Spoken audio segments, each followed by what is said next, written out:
Right, good morning, good afternoon, everyone. I'm just waiting to let people join and then we will get going.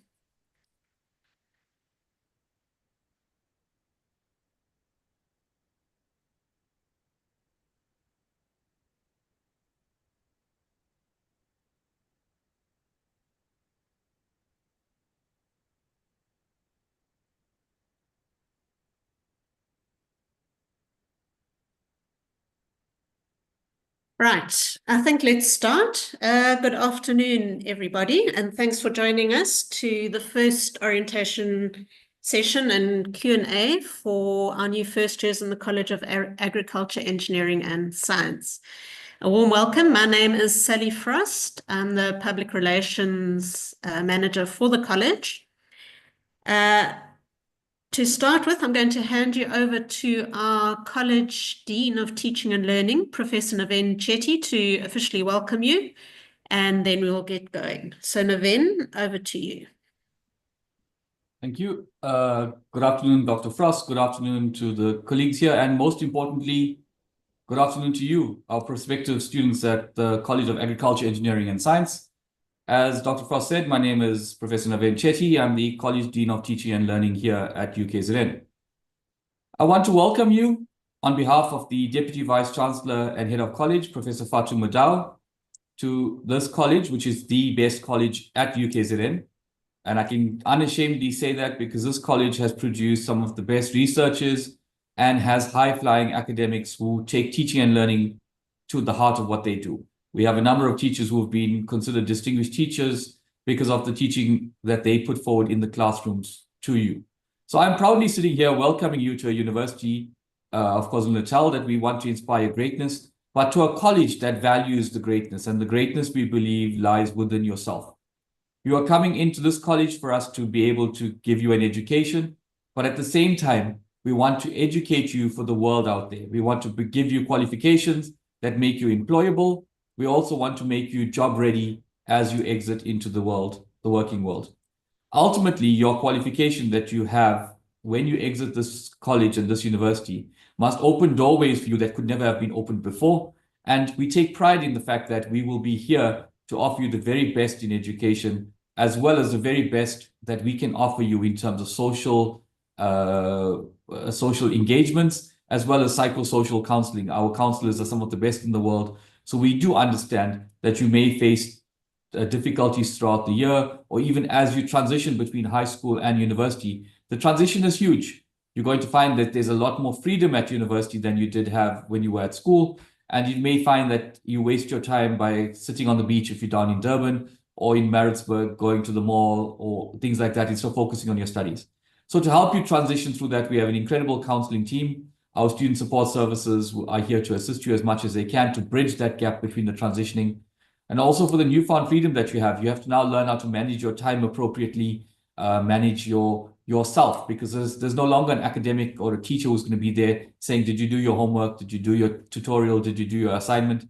Everything is now left to you as an adult entering into the university world. We think that you're now entering this adulthood that makes you able to manage yourself, manage the work, and manage your own life as it goes forward. So the balance between your playtime and your social life as well as your work life needs to take precedent. You need to manage that effectively to succeed at university.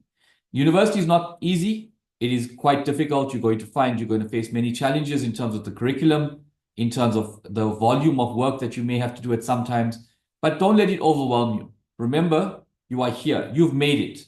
We have over 180,000 applications to UKZN, and to the college, we get about 15,000 applications for 2,400 places. We're only taking 2,400 students. And the fact that you are here, that you've had an offer and you've accepted that offer, means you're one of the very few sets of students that managed to qualify for entry into our college. So that in itself is an achievement. You've done it, you've got here. That's step one. Step two is a commitment from yourselves that you are going to put your education at the forefront of what you do. You want to drive those fancy cars at the end of your career, at the end of this 4 years that you are with us. You want to have sufficient money to go on holiday, etc. That comes with hard work.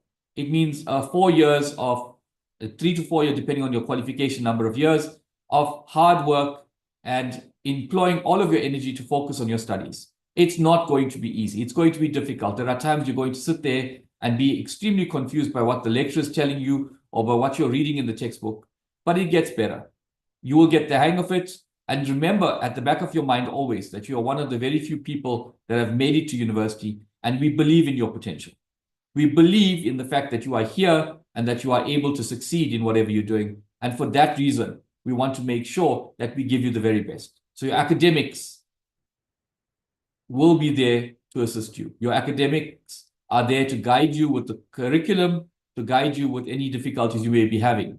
I know many of you may have gone for extra tuition during high school. That's not possible at university. Very few people can give you extra help for university. So knowing that, our college spends an inordinate amount of money on extra tutorials, Saturday classes, evening classes that are voluntary. They're not compulsory, they're voluntary. But if you attend them, you are more likely to succeed because you will get a better hang of the work and understand what you really need to do. Okay. So on behalf of the college, again, the College Management Committee, the DVC and Head of College, and myself, I'd like to take the opportunity to once again welcome you to UKZN, and in particular to the College of Agriculture, Engineering and Science. Today starts the first day of many years of successful education within our college. And we look forward to seeing you in 3 or 4 years' time exiting the system as a proud recipient of a degree certificate and taking your rightful place in the working world. So good luck and all the best. Thanks very much, Prof. Chetty. Okay, let's get into this afternoon. What we'll do, we've got a panel of about 20 people here who'll be able to answer any questions that you have. How it will work is that I'm going to be asking people on the panel questions and they'll be talking to you. If they don't answer your question, at the bottom of your screen, there is a chat and a Q&A function. Please type your questions into the Q&A, not into the chat, because our panel will be monitoring the Q&A. So any questions you have, put them in the Q&A, and the panel will attempt to answer them as the afternoon progresses. But they will also be talking to you now. First things first, I'm going to share my screen. And I want to show you a website. Let me just get there. Close that down.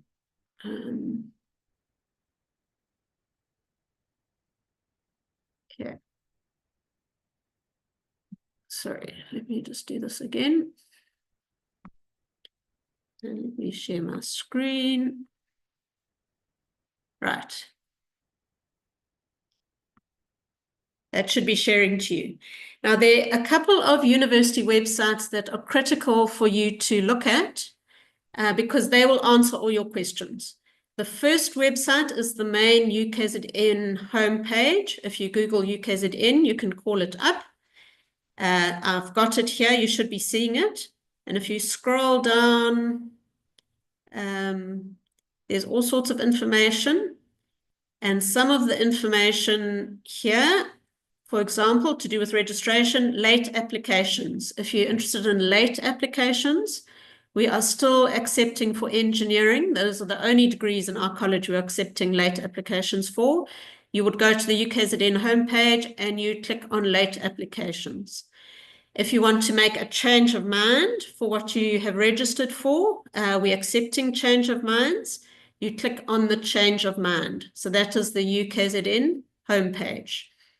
If you go to the top of the UKZN homepage, there's a button here called Quick Links. You click on that, and underneath it says Student. You click on Student, and everything where you might need to find something is here. How to apply, check your status, timetables. If you want to work out your timetable, you click on the timetable button. There are all sorts of things. The portal for registering, Student Central is there. So UKZN homepage, quick links, students. That will get you to a lot of the information you need.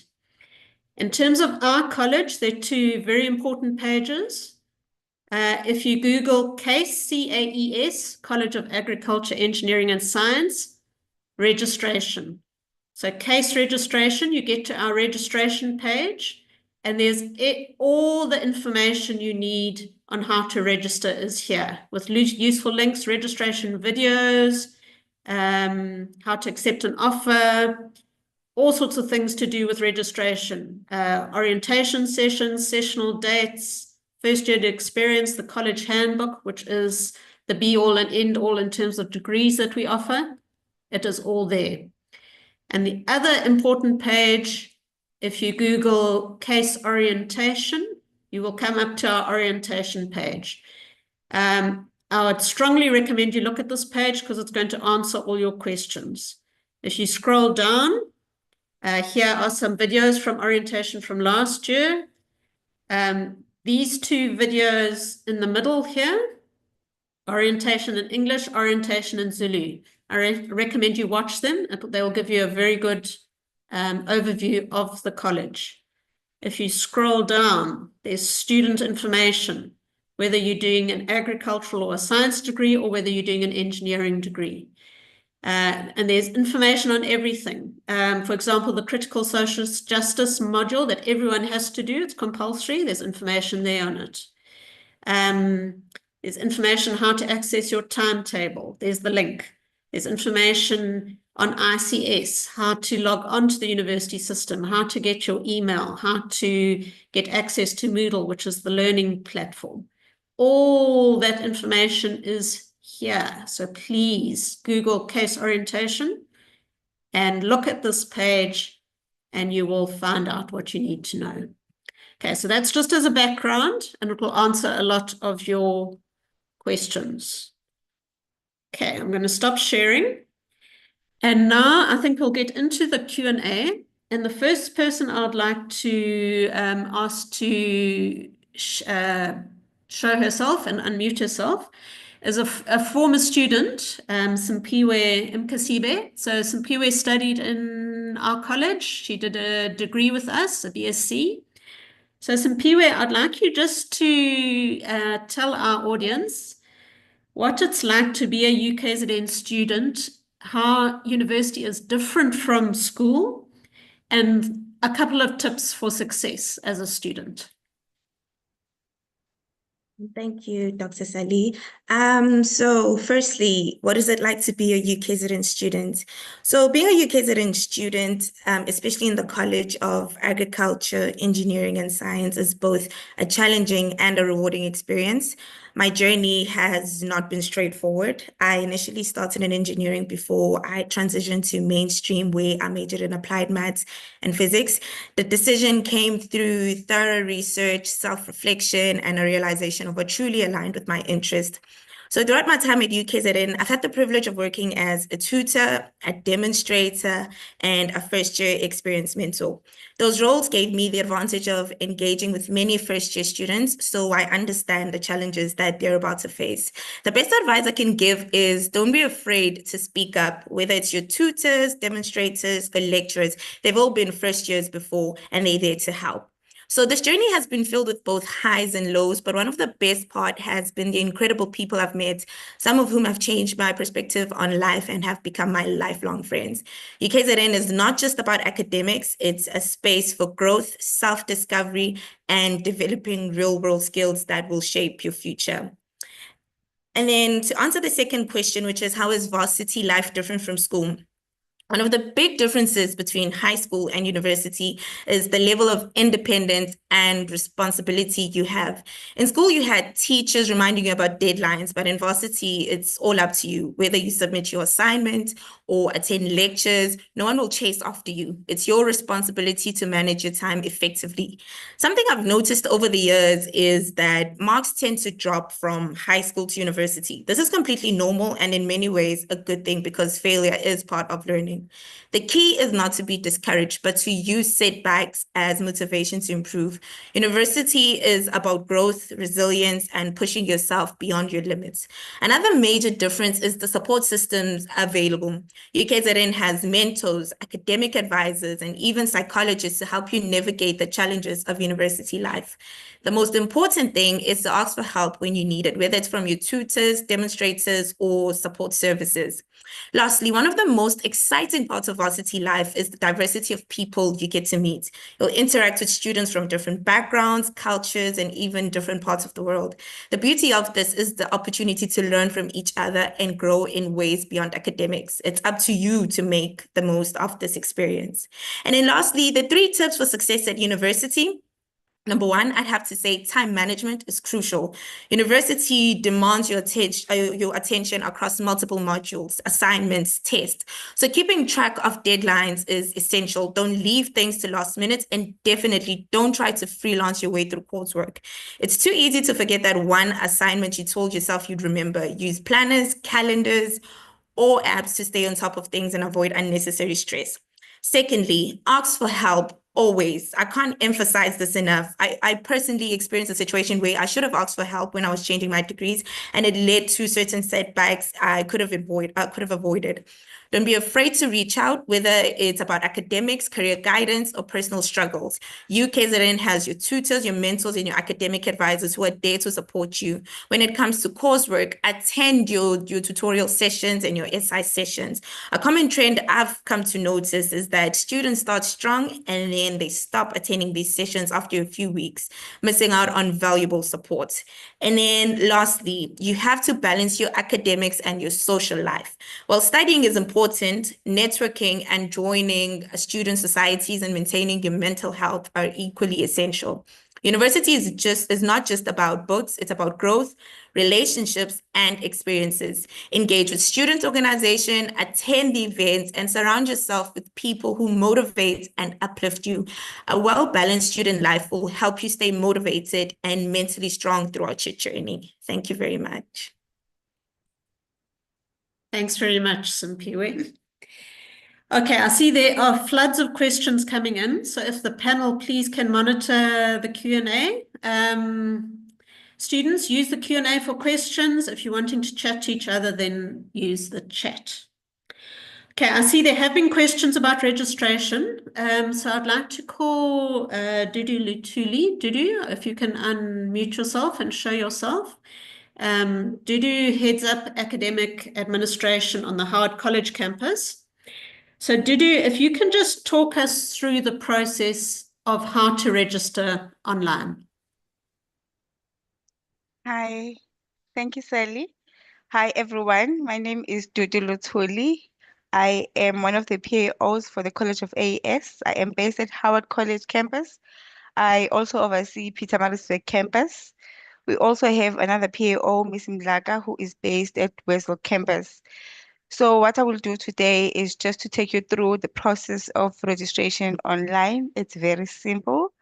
If you have any queries, you're unsure, you can always contact us. I will show you where you can find our contact details at the college office. We'll assist you. Let me just share my screen, just a second.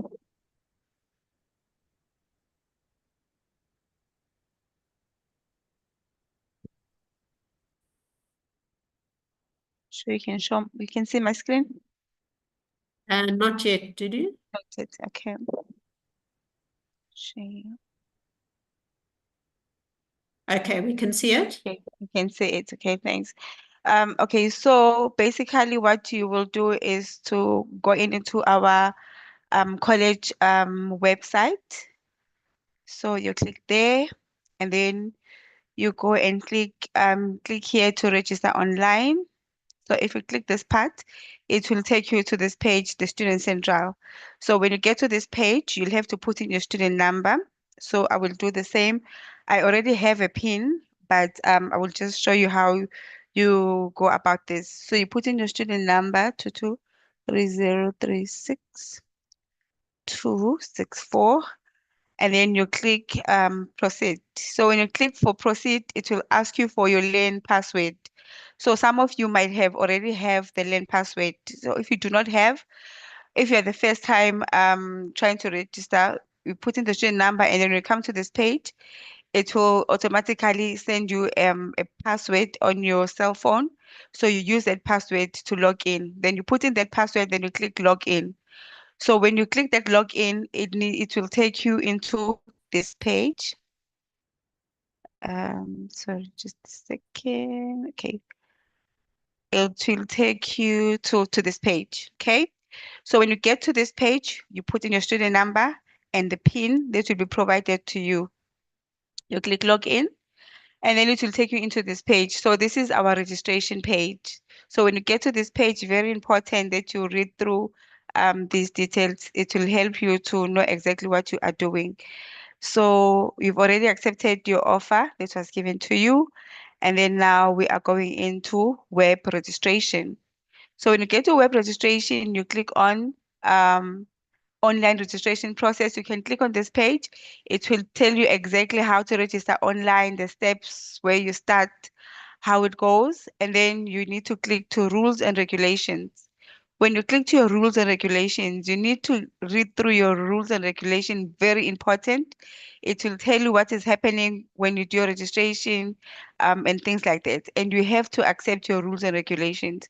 So I have already accepted my rules and regulations. And as you can see at the bottom, it says already accepted. It means I've already accepted my rules and regulations. So you read through it and then you click yes, and then it will tell you, okay, you've already accepted it. And then once you're done there, you click address validation, very important. When you click to your address validation, you double check your address that it is the correct address. Let's click the first one. So this is my address. So you double check that everything is correct. If you need to edit, you can edit your address. If you are happy with it, it's fine, you save it. Okay. If you want to add a new record, you can add, but my address is the same. So I've already accepted and saved it. And then, sorry. Okay. And then it will ask you for your personal contact details. You click there. You have to double check that your cell phone number is the correct. Remember, whatever that needs to be communicated with you from the university or from the college office, we use the cell phone number that is on the system. So you have to make sure that the cell phone number is the correct cell phone number. The email address, yes, you can use this one, but then because you are now you're going to be a registered student, we normally use the student email address. That is how we communicate with you. But the cell phone number, very important. The next of kin number, double check it, make sure it is the correct one. Should we try to get hold of you, or should anything happen to you when you're on campus and then you need to get hold of someone, your next of kin, you have to put in the correct cell phone number. And then when you're done, you go to your new registration. Okay. So as a first year student, it will come up like this, depending on which degree you are registering for. So it will ask you for your major. So normally for the first years, everything is very simple. You just click everything that is there for you. This is how the system is set up for you guys. Nothing hectic. You just click the major that is there available for you. You click and then you save and continue. Okay. Sorry, just a second. Just select my other major. Okay. And then you save. Why is it? You save and continue. And then once you've clicked your majors, and then you have to specify whether you're employed or not employed. So all of us are not employed. So you click unemployed. And then you save and you continue. Then you get to this page. When you get to this page, this is the page whereby you'll have all your modules that you need to register for. So, like I said, all your degrees are structured in such a way that you do not have to choose anything. You just select everything that is there for you to be registered for. So you click all your modules that you need to be registered for. So then you click everything that you need to be registered for, and then you save and continue. But because I'm still busy with my registration, I still need to fix few things. I can save and continue, but I still need to do some things on my registration. Then you save and continue. Once you click save and continue, it will take you into another page whereby it will say you need to approve your registration. And then you click and approve registration. Let's say maybe you are unsure of what you need to click and you see a lot of modules, you are not sure which module to take. You can click this button, which says request for assistance.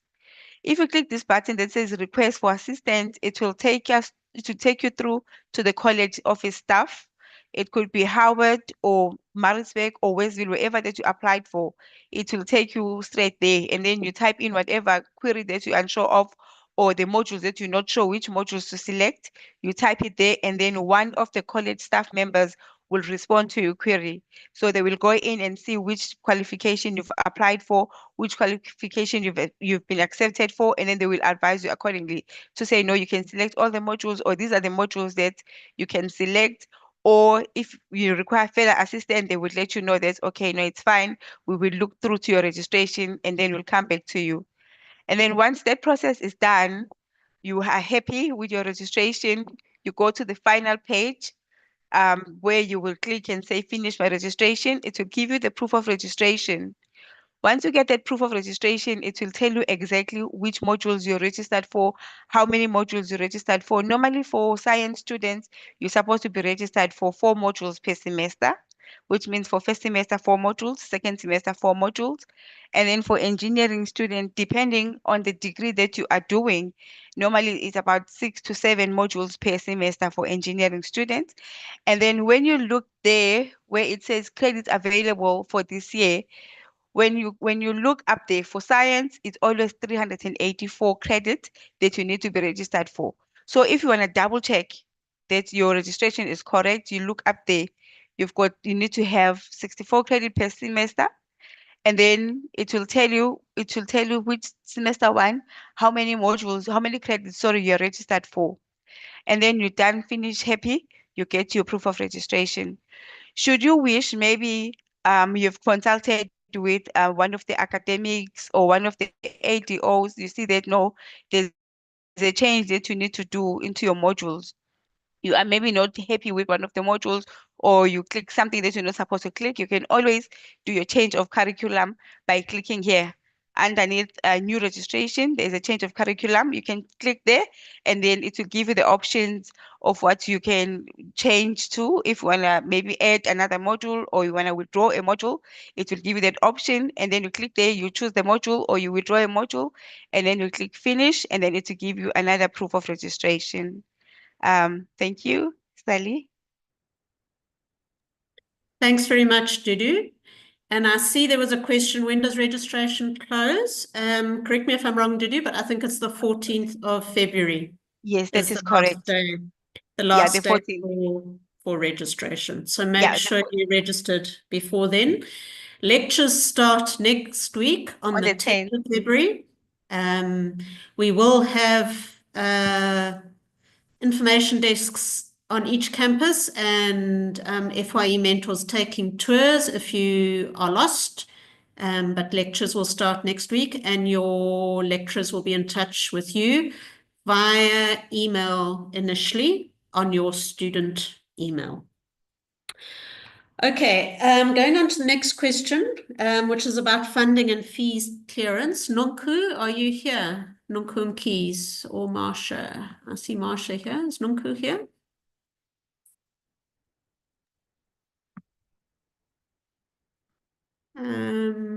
Or Marsha, if you can unmute yourself. Hi, Marsha. Marsha's in our funding office. So Marsha, if you can just tell our students about funding and fee clearance. Right. Good afternoon, everybody, and welcome to our new booth, and hopefully you will enjoy. I'm not going to be long. My name is Marsha M. Damote. I am a financial aid advisor based in Pietermaritzburg. I also have my colleague, Mrs. Heather Singh, and we also have other colleagues who are based in Westville. Westville, it's Mr. Mkize, Mbongiseni Mkize, and Mrs. Lindiwe Kumalo. At Howard College, it's Ms. Lindam Donge and Mr. Gerald Naika. So for those who are based in those colleges, I believe you'll got the hang of the names. Those are your advisors where you can get contact with. And our senior advisor, it is Mrs. Ngonkululeko Ngongo. Maybe tomorrow, if everybody logs in again, she will be here to communicate with you in isiZulu. So To be just brief, when it comes to funding, we deal with NSFAS, which is your loans, and we deal with internal bursaries. Internal bursaries, it's when you are awarded a bursary by the university. External bursaries, it's when you have your own sponsor. For an example, human settlement gave you a bursary, then you forward the letter to us. But the very important part about the external bursaries, we always communicate with your sponsors, not the student, because the contract is between the university and the sponsor. Each and every communication has to come from the sponsor, and I have to respond. With also my colleagues, it's the same procedure. And the most important thing, guys, when it comes to your fund, please utilize us, use us, talk to us at any given point, at any given time. You do not understand anything when it comes to your NSFAS part. Come to our offices. We do consultation, one-on-one consultation. At the moment, we are busy with registration. Once you have registered, you are allowed to come to the institution. Please see our offices. Ask us questions where you're not sure. Do not change degrees without letting us know first, because NSFAS's rules, they change each and every single time. Let us ask NSFAS first if you'll be funded the following year if you wish to change a degree. We know that you'll have people that you'll know, but we are here for you all to use us to ask questions, because we most have the relevant information better than the people outside. So I would really urge our students, especially our new students, come to us. And again, guys, we do not sell our services. If any person gives you any advice and asks for money, that is not a UKZN staff. Our UKZN official staff, they do not allow students to pay for any service. Our services are free. All right. And last but not least, guys, I would like to wish everybody a good year. And yeah, all the best, guys. Thank you. Thanks very much, Marsha. As Marsha mentioned, the student funding is on each campus, the office. Once you are registered and have your proof of registration letter, you will be allowed onto campus, and then you can go to the offices and speak to people face to face if you have a problem. Okay, we pride ourselves in our college for looking after students, not only academically, but in all aspects of your life. So we have a very good student support services division, and we've got Mzamo Zondi here. So Mzamo, if you can just explain to our students what student support services do you offer? Right. Thank you so much, Dr. Frost, and good afternoon to everybody, and especially to our first-year students. Right. Student support services is there to support you. We are committed to your well-being. No problem is too small or too big or too strange. We are here to advocate for you. Right. We have a very diverse team, so you will find your match. So don't worry. Some of us speak isiZulu, and we have beautiful ladies, we have handsome gentlemen. Right. But briefly, some of the common problems that we can assist you with, obviously not all. Right. We can assist with relationships with partners, families, friends, and peers. We would gladly support you if you have lost your loved one. Yes, we'll support you if you are suffering from anxiety because of exams and tests, and if you are experiencing some form of depression, we'll be there to support you. Right, the correct term is unintended pregnancy. If yes, somebody invited you and say, no, we will not do anything, we'll just sit and watch the movie, and one thing leads to the other, and somebody ends up pregnant, issues around that, we'll be there to support you to decide how to handle all of that. We all know university is a microcosm of the society. Some of the things that are happening out there, they are likely to happen here at varsity as well. So if you experience some form of any traumatic event while you are a student, be it rape, be it something that might happen while you were young, but it's affecting you somehow, childhood sexual abuse or armed robbery or any form of violation, we are there to support you. But obviously, the first point of contact will be RMS, and then we'll then take it over to support you. Issues of GBV, issues of sexuality and sexual orientation, we are there to support you along in that journey. Obviously, because we're an institution, about academic-related challenges, study skills, time management, we are your go-to persons. But if you have any other personal, emotional, psychological, or social issue challenges, we are there to support you. Make use of us. Like Mrs. Marsha said, we get paid to support you, and our services are free. And then maybe the last one, in the past, we used to have a Sangoma in Howard College. We no longer have a Sangoma. But if you have some spiritual issues, we won't be your Gobela, but we will put it on record that so and so is having some spiritual issues. If there is a need for us to advocate for you, be it you are losing funding or you are facing academic exclusion, we will gladly advocate for you, right? And then I'll just put on the chat, because of time, how you can contact us. Yes. Yeah. Right. Okay, let me just see if I can that. Okay, yeah. All right. Just want to send everybody. Okay. Maybe I'll give it to Sally, and then she will share for us the our contact details. If you want to get hold of us, our contact number and the link that you can use to book where you have face-to-face and online sessions. Thank you so much, Sally. Thanks very much, Mzamo. So if you want to book a service, an appointment with Student Services, they have a website. So you Google Student Services, CAES, and you go onto that website, and there's a system called Book'em. So you book your appointment online, and then you can either meet them online or in person. But a very, very valuable service. Just speaking to students in our college, those who make use of this service really find it helpful, and it helps them get to the end of their degree. Okay. Thinking student health, I see Sister Gugu Zondi was here. So Sister, if you can unmute yourself and show yourself. There are campus clinics on each campus. And Sister Zondi can tell us a little bit about how you access these services. Sister?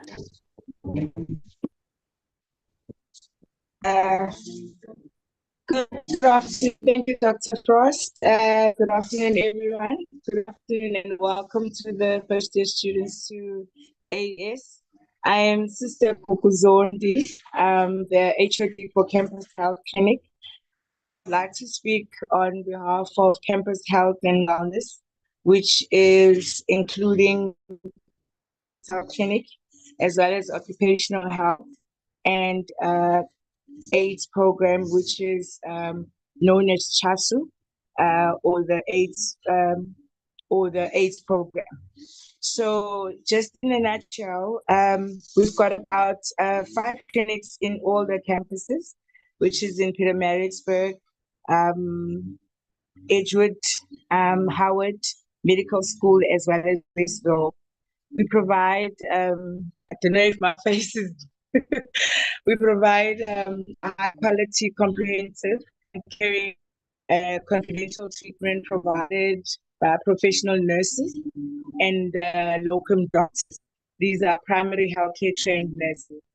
We also have operational hours, which are Monday to Friday, between 8 and 4 o'clock. It's a free of charge service for all students, provided that you show your proof of registration, whether you come with a student card or perhaps you just with your phone show that you have an active proof of registration. services when we may talk about primary health care, the simple things like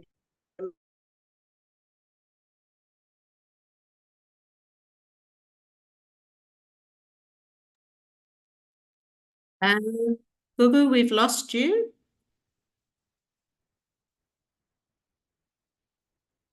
Okay, I think we've lost Sister Zondi completely. But just to say, on each campus there is a I'm so clinic. sorry, Doctor. I think it's the network. My sincere apologies. Okay, you're back again. I'm so sorry, it was a network issue. So around primary health care, our services include, but are not limited to assessment and that is also, including the provision of reproductive health care services, treatment of sexually transmitted infections, insertions of the new family planning or reproductive health care, things like Implanon and your normal standard,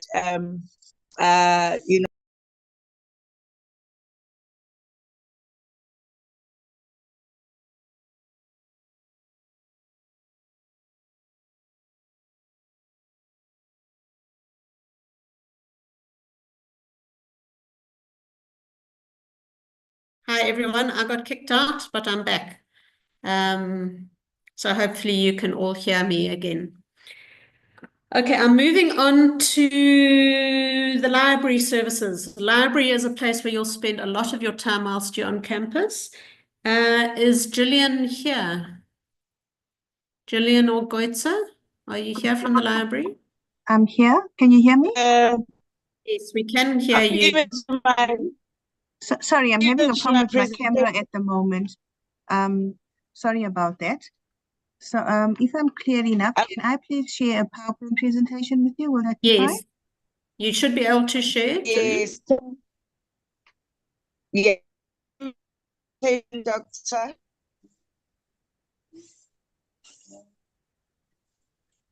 Hey, Gugu, yeah, Gillian is sharing. All right. Yeah, I'll email you the presentation now. Thanks very much. My apologies. Okay. I don't know if it's the network. Gillian, if you can carry on. All right. All right. Good afternoon. Welcome everybody to UKZN. We hope that you have a pleasant experience, and we do hope that you visit the library as often as you can for assistance. So this is just a short PowerPoint presentation on the services that the library provides. On the screen in front of you, you will see below the word case librarians. That is our generic email address. It's caselibrary@ukzn.ac.za. So if anytime you need to get a hold of anybody, if you don't know their direct email addresses, you can use this generic one on your screen. There are different libraries on all 5 campuses, but the main ones that cater for your needs, for your specific subjects, are at the E.G. Melherba Library at Howard College, Cecil Reno Library in Pietermaritzburg. We just call it the main library in Pietermaritzburg. And then there's the Westville Library, which is on the Westville campus. Then we have a specialized library, which is called the Life Sciences Library, which is based in Pietermaritzburg. And that is at the bottom of the Corbus Road. So any students that are on this campus will become familiar with that particular library. Your student card is your access card to the libraries, and you can use it at any campus. So even though you're registered at Pietermaritzburg campus, if for any reason you end up using one of the other campuses, you will then be able to access that with your student card. Then libraries are normally open 24/7, but at the moment they open from 8 a.m. to 4:30 because it's back time. As soon as the semester starts, we will open 24 hours, which means that you'll have access to it for 24 hours throughout the day, 7 days a week.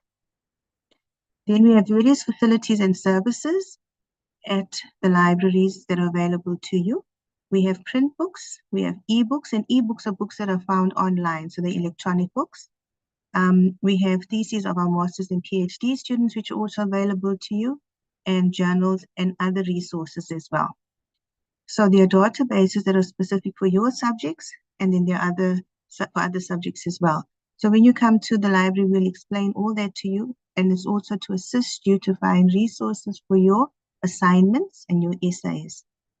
We've got an academic reserve section, and that is a collection of books that has been specifically requested by your lecturer because it's about prescribed textbooks. So any of your prescribed textbooks that you need to refer to, we make sure we have copies of them on academic reserves. Then there's different study areas available in the libraries with plug points for laptops and your cell phones. So you're able to use those facilities as well. And we do have photocopy machines, and we have Wi-Fi, which is available in the library as well as on the campuses. And this is what our library website looks like. And you'll see the web address at the top of the screen there. That's our address that you'll find us online. And this is where you start all your searches. And we'll actually train you to do that. There's also LibGuides. Now, LibGuides are called LibGuides because they are like mini libraries that are guides to help you with your different subjects. And these are created by subject librarians. So let's use an example. If you go to the LibGuide, Agricultural Engineering, this is what it will look like. You will see the subject librarian who deals with a particular subject. The contact details are there, and the other subjects that the librarian uses will also be listed below that. It'll be below that information. This shows where they are based. You can email them at any time for assistance. And then there's different blue tabs at the top here with useful information to assist you to find resources to complete your essays and assignments. And these LibGuides are maintained and updated by the subject librarian.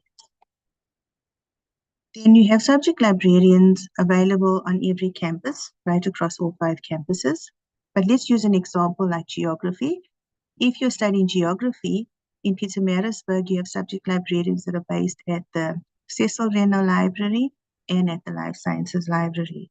So they're not all in one place. Then you've got subject librarians that can assist you with your searches for books, ebooks, journals, etc. And when you ask for assistance, please make sure that you do understand what you're looking for and rather bring the information with you or a printout of your assignment or your essay. It'll make it a little bit easier for you and the subject librarian to work together to find the relevant information for you. And it's always advisable that you get to know your subject librarian because they work together with your lecturers to try to assist you with your research on campus. Then we have different subject librarians available for you. And this is a list of all their names. So for example, you've got Ashika on the Westville campus. That's an email address, and that's the landline number in her office. Khoisima on the Pietermaritzburg campus, and there's her details.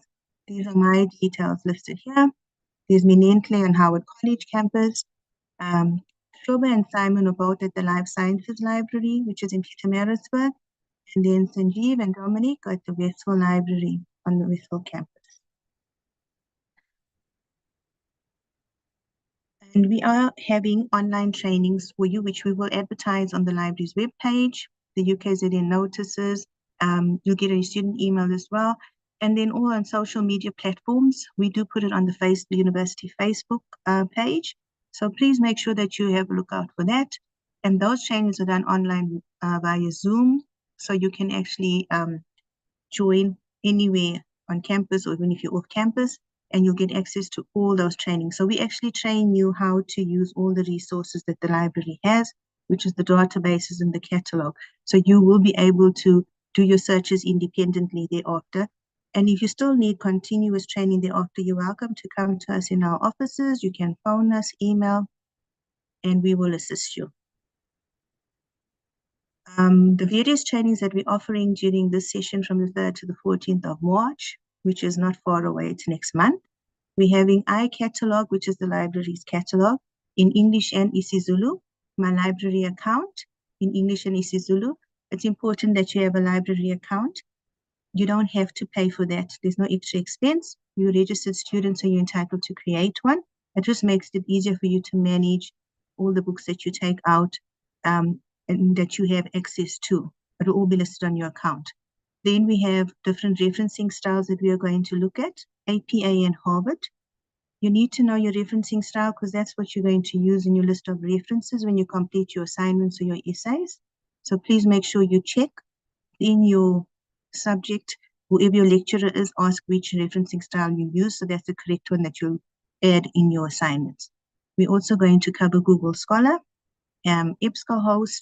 EBSCOhost is one of the databases, and ebooks. Remember, I mentioned ebooks are electronic books and they're found online. We're going to show you how to access them and how to use them. Then our circulation desk is where you can ask general queries, and then also borrowing and returning of books gets done there. So they'll issue it to you, and when you want to return books after you use them, you return them there. Most of the time, students want to know how long can I keep a book for. If you're an undergraduate student, you can take 3 books at a time, and you keep them for 14 days, and you can renew it 3 times. So when you renew it, you're renewing it for another 14 days and another 14 days. So only 3 times.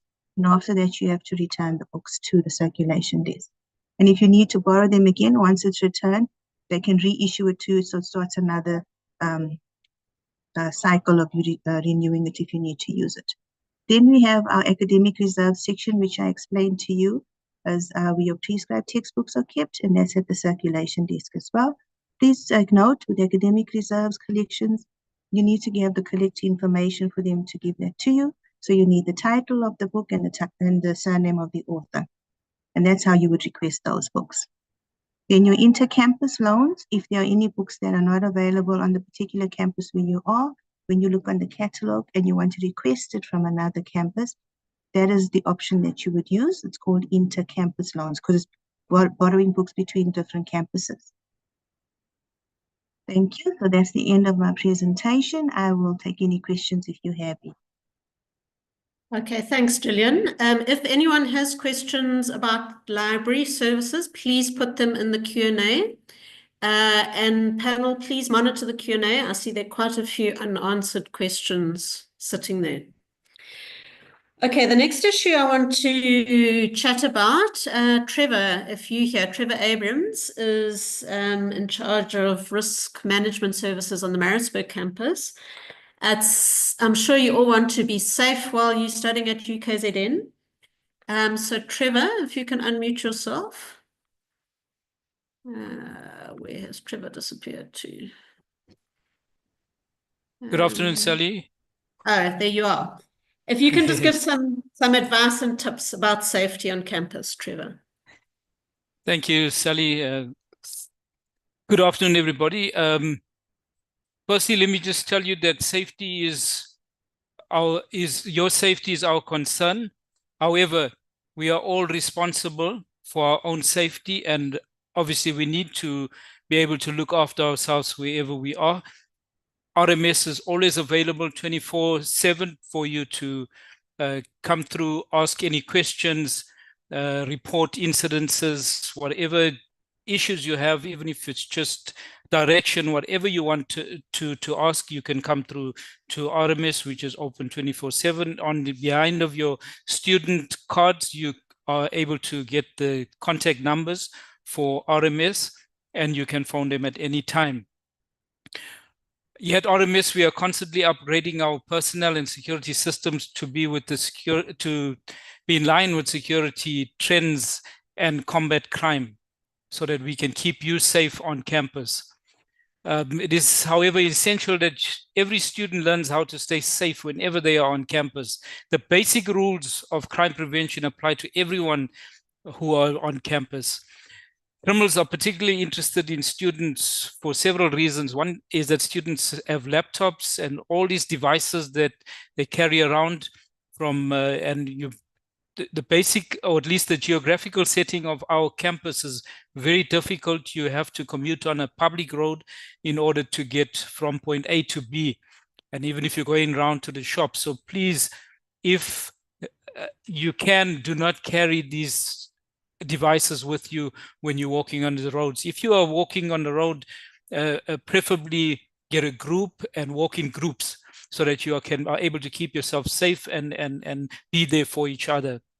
We urge you to keep safety on the top of your minds at all times when you are especially when you're out to enjoy yourselves.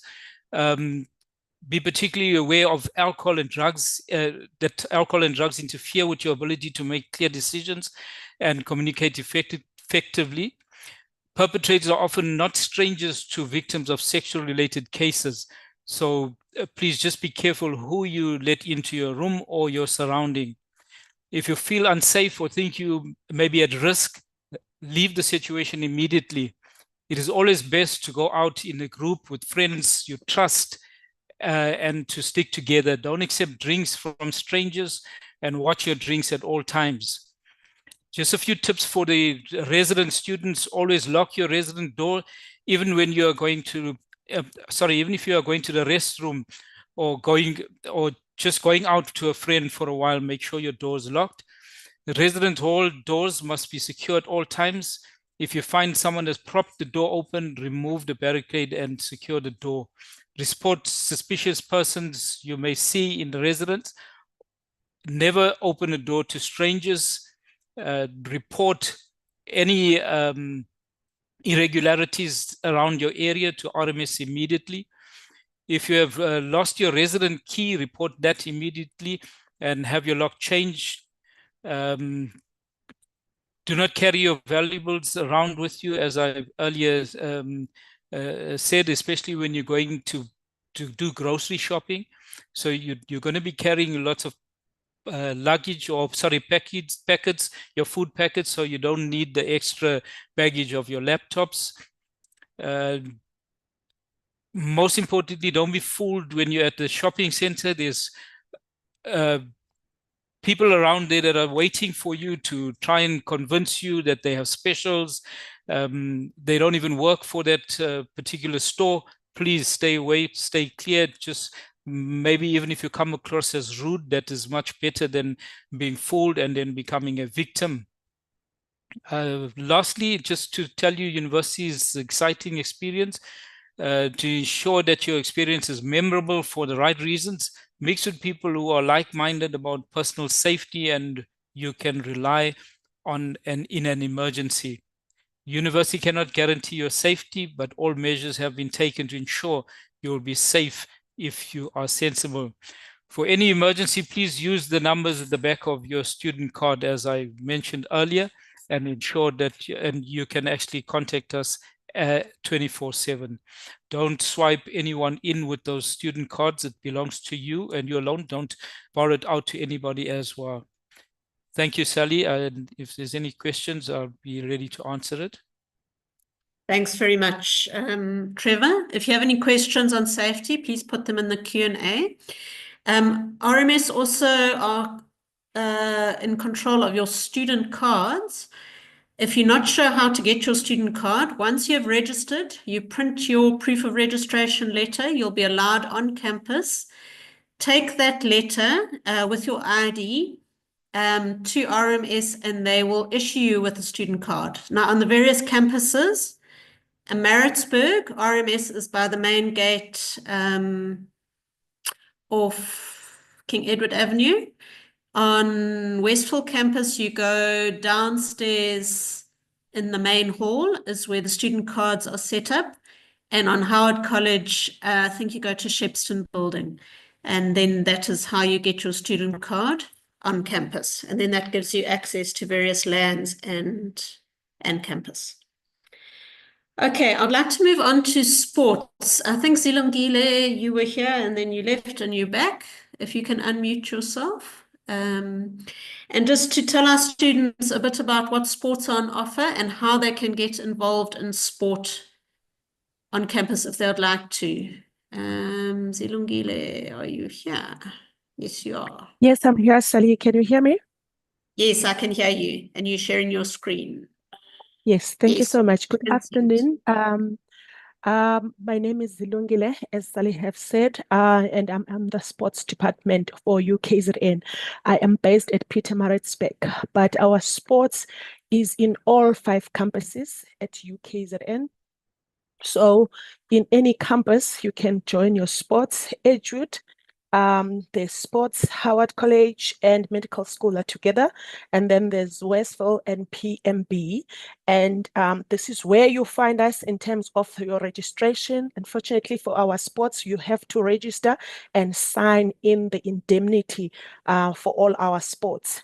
We've got a swimming pool that is free, but you still have to sign in the indemnity. You cannot just go and use your student card. So you need your student card to be activated for you to access the gates at the swimming pool. So at Westfield campus, we are at the sports center. We are based at the sports center. This is the contact number or contact numbers, and that's the email address for the senior sports officer on that campus. And then at Howard, we are based at the Student Union building next to the library. And this is the contact numbers and the email address. And Edgewood, we are at the student hall as well. It's that's the contact number and the email address. And then Pietermaritzburg, we are on the Golf Road campus. And that's we are next to the education building. It's the building is written Sports Union, and you can find us there. Okay. Which sports codes can you join at UKZN? We have a variety of sports codes you can join in: aerobics, athletics, basketball, right to water sports. So depending whether you like racket sport or you like ball games, or you like individual sporting codes, someone who like to play on their own and have their space, we do offer those sporting codes. We have a variety of them, both at a level of recreation to a level of competition, highly competitive codes. So you can join in and participate in any sport code of your choice. It doesn't matter whether you have participated before or not. You can try out any sport code of your choice at this level. And we do have our coaches. We do have people that will assist you in terms of trying out the different sporting codes. So I would like to challenge you to go and try a sporting code and see and make more friends and see if you can do it for recreational activities or at a higher level. So when it comes to the residences, for those who are staying at residences, we have residence leagues that are taking place, and you can compete and be part of your residence team. We also have squash, which is a social club. You just go down to the squash, you join in, and you can just play in any time in the afternoons. It's available in the afternoons, and there are people to assist you. They also have equipment that is available for you to try out. And then, why should you become a member? There's a variety of sporting codes, as I have mentioned, and also it will provide you with an opportunity to compete with other sportsmen in the province and also in the country. So depending on whatever level you are, we support you. For those who are competing at a higher level, we support you financially. We also support you with the coaches in terms of assisting you to ensure that you get to the different games. And then we have our highly qualified coaches. We always try to ensure that we get highly qualified coaches at the province to work with our students. And those coaches do understand how student athletes work. So they're always there to assist in whatever way they can. And we also sports assist you in stress relieving. So you not only attending your classes, we need you to have a balanced life, and especially in the afternoon, so you can unwind and just be there and get more time to yourself. And also it improves your health, your physical health, and your well-being.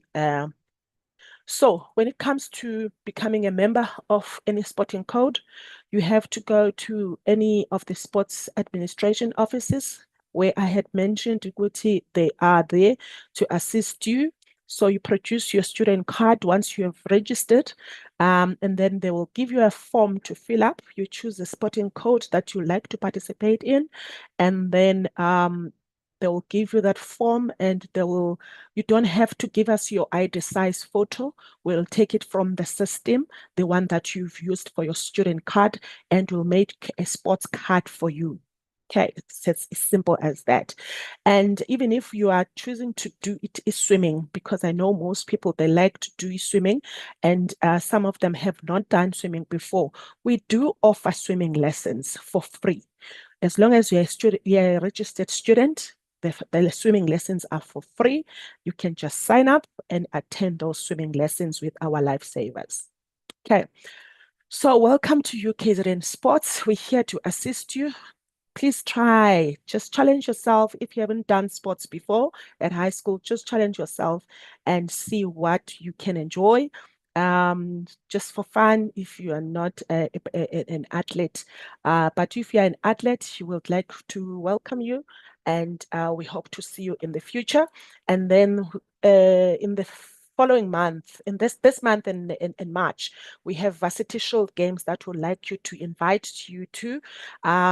We've got the first game on the 20th of Feb at Howard College. We usually provide transport from the different campuses for these games. So when you talk of Varsity Shield, we talk of our rugby that is playing against other institutions. So at Howard College on the 20th, we are playing, and on the 28th of Feb, it's in Pietermaritzburg.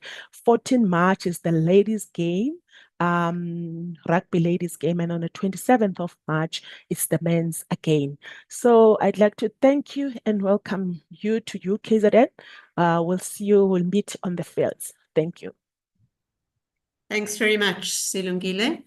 Yeah, and please join sports. It makes a good balance to your academic program. Okay, talking academic program.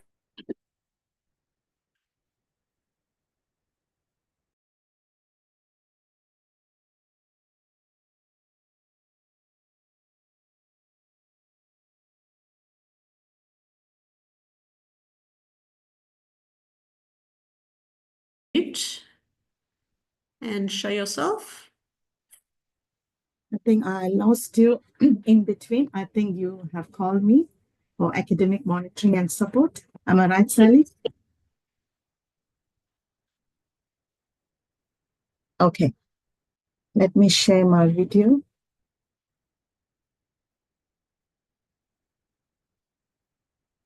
Okay, good afternoon, everybody. I think we lost in between. I don't know whether it's my side, but I hope you can hear me. Yeah, we can see you, Dahlia. Okay, my name is Dahlia Verghese. I'm one of the Principal Academic Development Officers in the College of AES. And I'll be briefly mentioning about the academic monitoring and support in our college.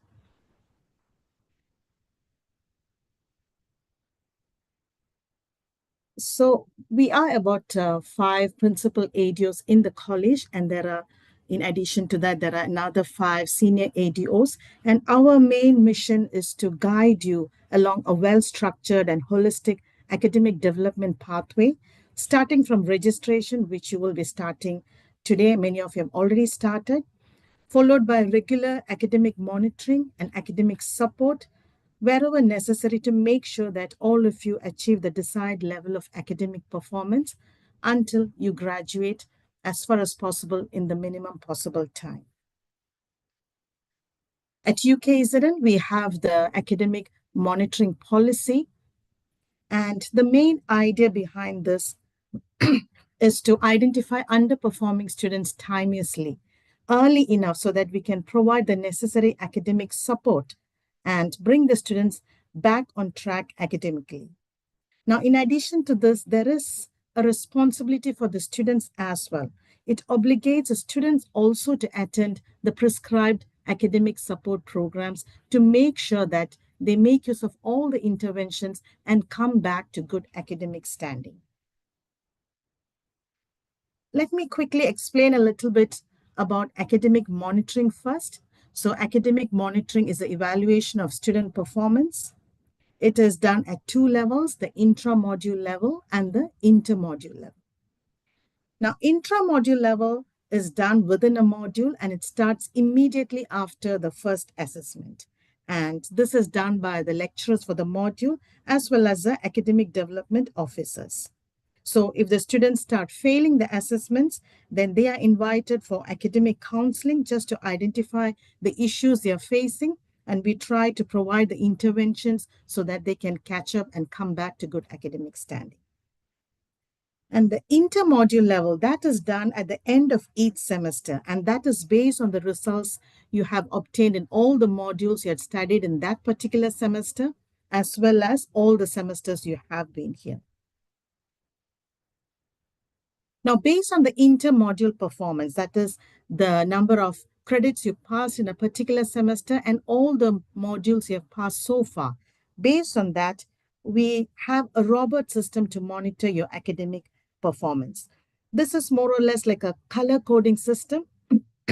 It is in no way, excuse me, it is in no way to stigmatize a student, but just for the student and the academic advisors to see where you stand and what kind of interventions you need, or what is your academic load that you must carry for the next semester. It's just for that, but that will give you an idea where you stand academically.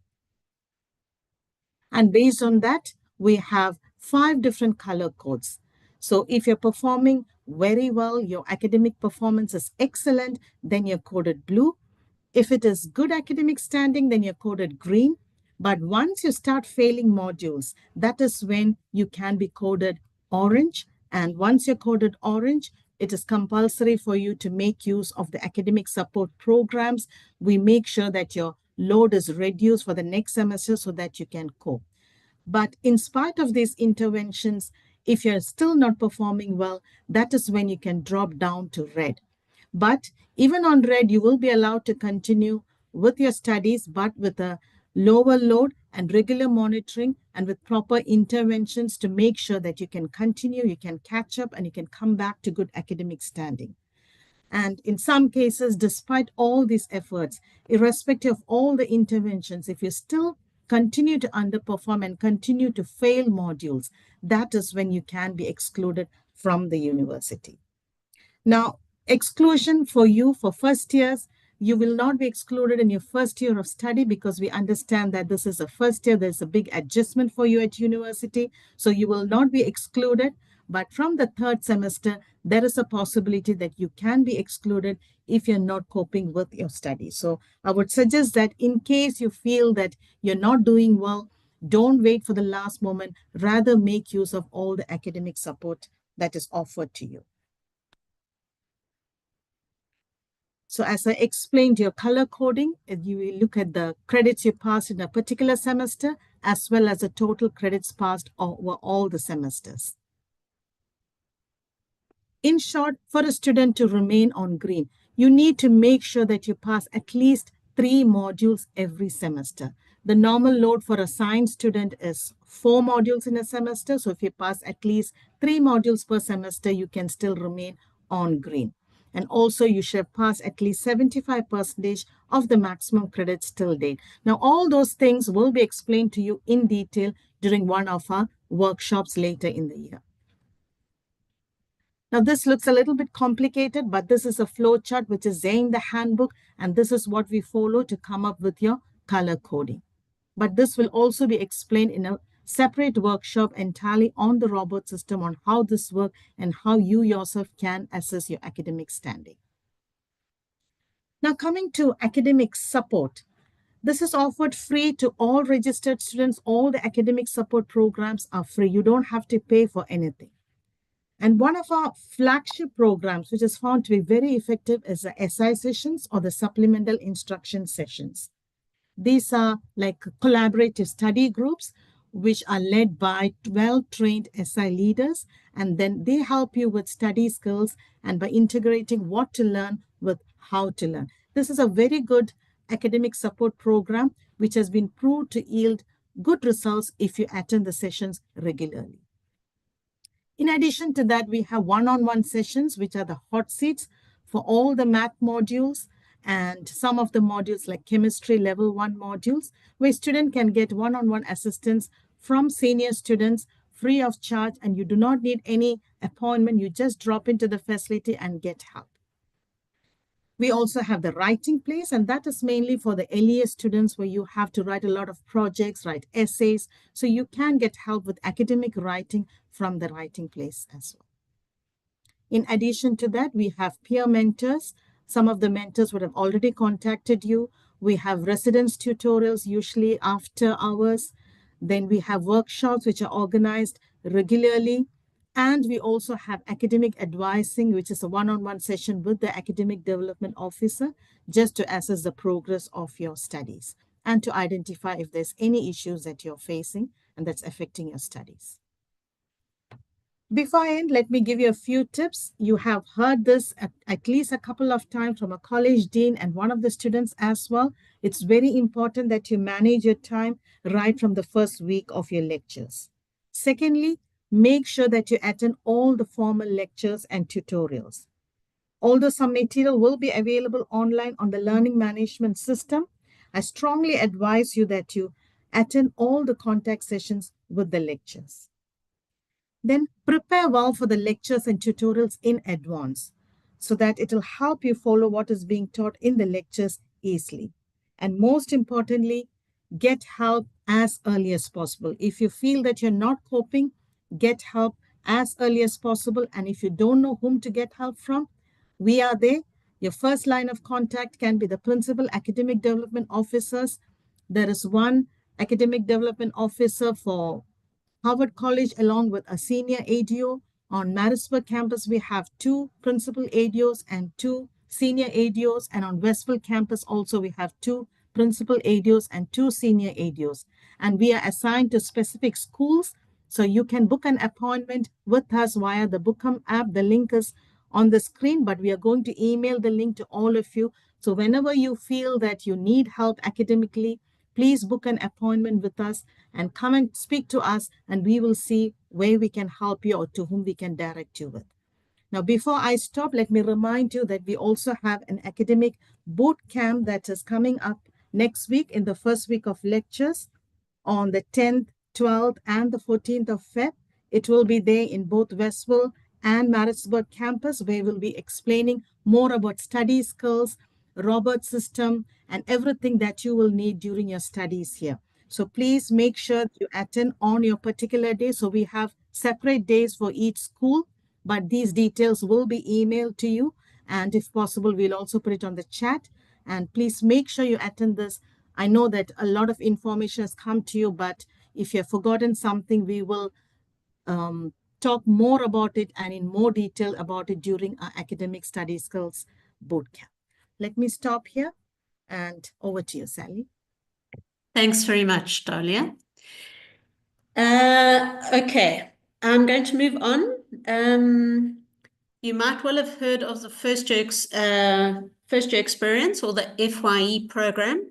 This is a compulsory program you have to do during your first year at university. It's not for marks, but you have to do it. So, Narisha, I'm going to hand over to you to tell our students about the first year program. Okay, thank you, Sally. Good morning, good afternoon, everyone. It's so good to be addressing you this afternoon. Welcome and well done on securing your place in AES. This is by far the best college that you could have chosen. So this afternoon, I'm going to be talking to you about the first year experience program. I'm sure you all feel like this guy here. You know, you've been given a lot of information. And so I'm just going to try and keep it short. And before I start my actual presentation, I want you to remember 2 things, right? I'll ask you about those 2 things at the end of the session. Remember that FYE is compulsory. That's the first thing. And the second thing is that you need to chat to your mentor about registration. Okay, so just keep that in mind as we go through this presentation. Right, so everyone with me, give me a thumbs up that you are not asleep. Okay, great stuff. Okay, so your mentor will be assigned to you and will take you through the process of the module registration. And as Dr. Frost has said, you must complete the module by the end of your first year of study. That means by the end of 2025, right? So the FYE, or the First Year Experience Program, is a common program that we run throughout the university. So every student, regardless of what college or what degree you are doing, you must do the First Year Experience Program, right? And so this program is designed to help you to transition from the school environment to the higher education environment. That jump can be a little bit jarring sometimes, so we are here to support you in that. Sometimes you feel alienated, sometimes you feel confused, you might feel concerned, you might be lonely. So the First Year Experience Program is here to help you to adjust to this environment, okay? So the program is we have a non-credit-bearing compulsory module that is found on its own website. So it's not found on the LMS, the Learning Management System, or Learn 2025 or Moodle, okay? It is found on a separate website, and I've got the web page here. Your mentor will take you to that site. Your mentor will assist you in registering on that site and gaining access to that module, okay? So the FYE program is built on two pillars. So it's that non-credit bearing compulsory module that is found on that website, and it is peer mentorship. So your peer mentors are there to assist you with the program and also with university life, right? These mentors are based on Howard campus, Pietermaritzburg, and Westville. So wherever our college operates, right? So it operates on those three campuses. How your mentors are allocated to you is per campus. So when you got your offer, you would have received a call from a mentor already, right? That may not necessarily be your mentor as the year progresses. So once you've registered, we take all of your details and we assign you a mentor based on the campus on which you are studying, right? So by the end of this week, you will have been assigned to a mentor. So we have about 20 students per mentor, and they will meet you regularly and take you through the module and address any other concerns you may have, okay? So your mentor is that big brother or sister who's been through this whole process. They've been there, done that, got the t-shirt, and they're just there to hold your hand through your first year, okay?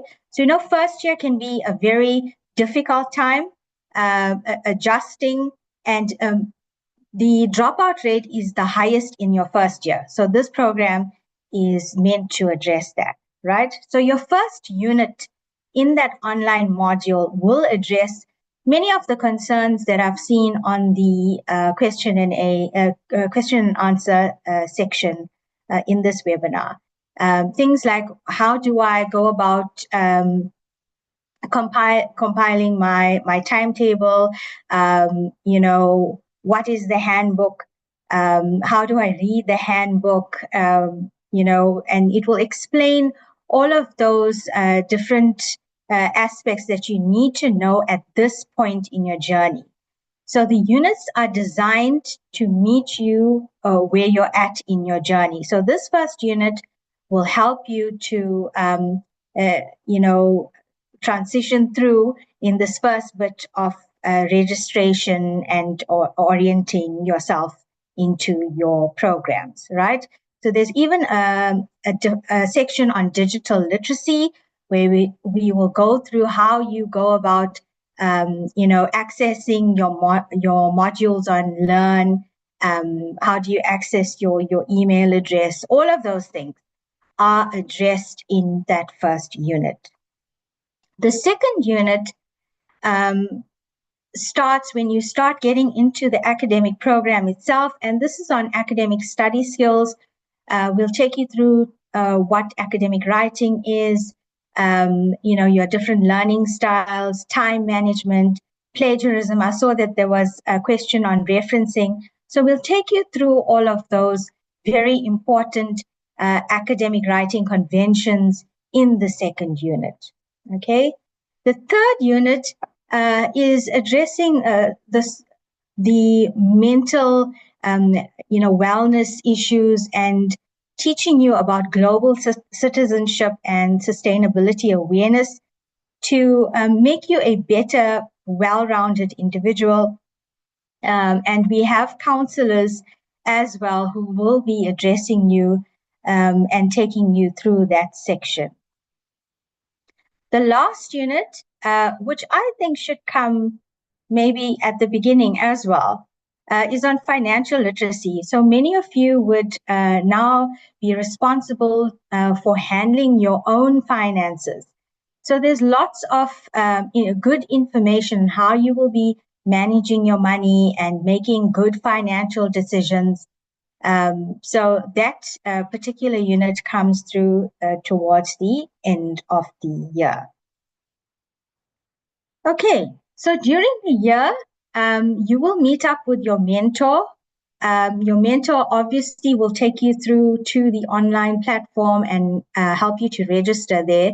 And they will have weekly mentor meetings with you just to catch up and to see how you're doing, if you have any concerns. So they will guide you, and it can be on things like, for example, which bus is the best bus to catch to a certain place or whatever. So just general things, and then issues on the online program. And then I did see at the beginning of the session, some of you were very concerned that there's not going to be a freshers batch. Okay. Our answer to that is the meet and greet event. It is an annual event that we have for first years. It's a lovely time of socializing and getting to know your peers, people who are studying in your program, getting to know the staff. There will be exhibitions of different clubs and societies there, and we will give you a little gift. There'll be some lunch, and it's just a good vibe and a good time. So that's our meet and greet event, and we will be having that towards the end of this month. So don't be sad. We do have some fun things planned. And then we have FYE marathons where we go through the module during the year and, sessions to complete certain sections. And then we have draws for, those who have completed, you're entered into a draw and then you get a prize. So there's lots of fun things there. I don't want you to be scared about the FYE module. We just want you to go through it. There are different activities there. I know that this is the College of Agriculture, Engineering and Science, and we are known for rocket science. But let me tell you that the FYE program is not rocket science. It's very doable. You get through the activities, set aside some time to do it, and you will complete the program. So we have a lovely team that coordinates the program. Our administrator is Ms. Tembelihle Mchali. And if you have any issues, please feel free to email her about the program or about mentors, and she will assist you. On each campus, we have a campus coordinator. So Ms. Ndlovu is on the Pietermaritzburg campus. Ms. Motsamane is on the Westville campus. And Mr. Kamalo is for the engineering students on the Howard campus. Okay, so this is a little graphic on your journey. Thus far, you've already started your first year experience by merely accepting your offer. And as we go through the year, the mentors will take you through this journey. They will hold your hand through it. And there's lots of support available for you. And if you have any questions, you can please put them in the Q&A or the chat, and we will be sure to answer those.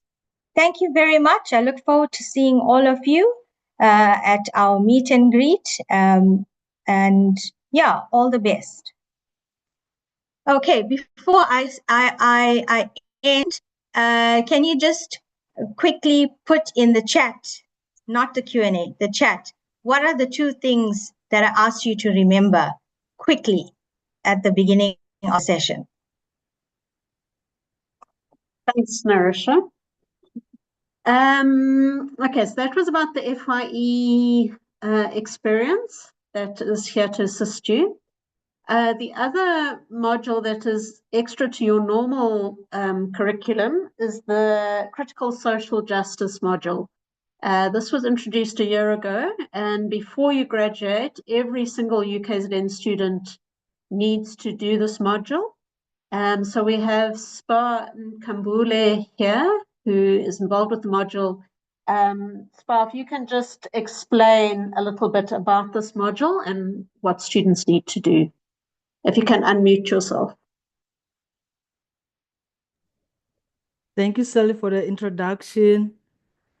If you can confirm, you can see my screen. Yes, we can see it. Okay, cool. Thank you, Sally.